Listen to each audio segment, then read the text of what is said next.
Pour le type 3 de l'énéagramme, c'est le type qui aime réussir dans la vie. C'est le battant. Le type 3, il y va, il fonce. Les types 3 sont des personnalités qui vont très vite et qui peuvent être assez stressantes. Ça peut être assez compliqué pour les suivre. Et ce qui les motive, c'est la réussite. C'est réussir ce qu'ils entreprennent, gagner de l'argent. Il faut faire un maximum de choses. Il faut vraiment toujours être... si une personne n'est pas assez rapide, n'est pas assez... voilà, ils vont passer devant cette personne et ils vont prendre la main, quoi. Ils passent devant vous s'ils vous trouvent trop lent ou pas assez intéressant, peut-être.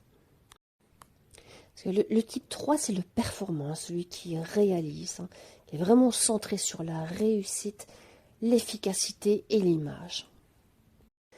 Il va aimer être reconnu et admiré pour ses réalisations. Il est focus sur le fait de se fixer des objectifs ambitieux et surtout de les atteindre.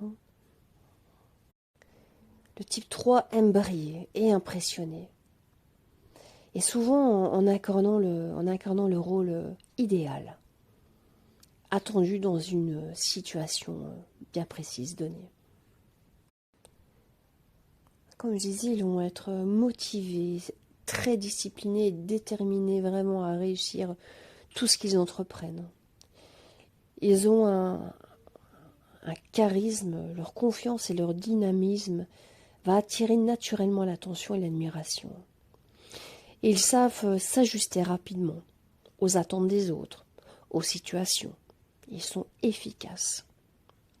Ils sont ambitieux, motivants. Et ils inspirent souvent les autres. Et ils les inspirent à donner le meilleur d'eux-mêmes.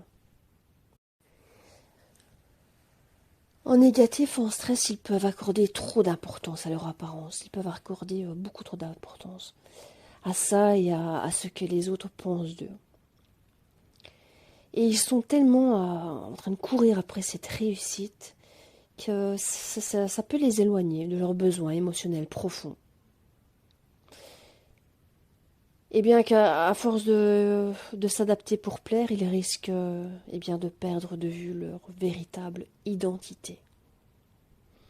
Ils peuvent être trop compétitifs et en quête constante de validation.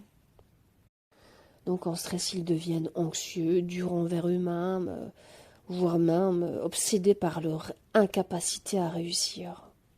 Et quand ils sont dans le positif, en sécurité, là, ils vont développer des qualités du type de la fidélité, de l'engagement, du collectif, en se connectant davantage aux autres.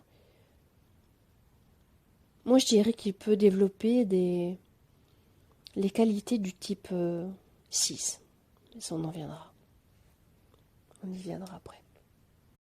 Et comment peut-on reconnaître un type 3 ? Il va adorer parler de ses réussites. Et il aime bien qu'on l'admire. Leur emploi du temps est souvent chargé. Et il a l'air très confiant. Et dégage une énergie orientée vers l'action, très actif.